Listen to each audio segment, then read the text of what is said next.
Ito na nga yung party ng outing namin is magpupungko. Sobrang excited ng makasamahan ko, nagsikalatan kami. At totoo nga pala na sobrang baba ng tubig tuwing alas 10 dito. At babalik naman dito mamaya-maya after 1 hour. Kaya magsialisan din kami dito pagkatapos ng 1 oras. Ayan, si Lorna. Si Aida.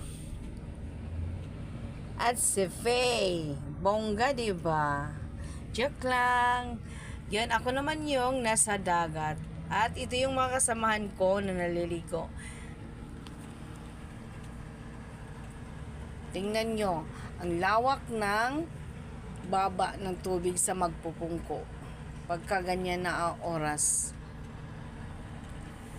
At dito na nga, naghanap-hanap naman kami ng makakain dahil nagugutom na kami at nauuhaw sa sobrang init. Pauwi na rin kami papuntang Green Rocks. Bye!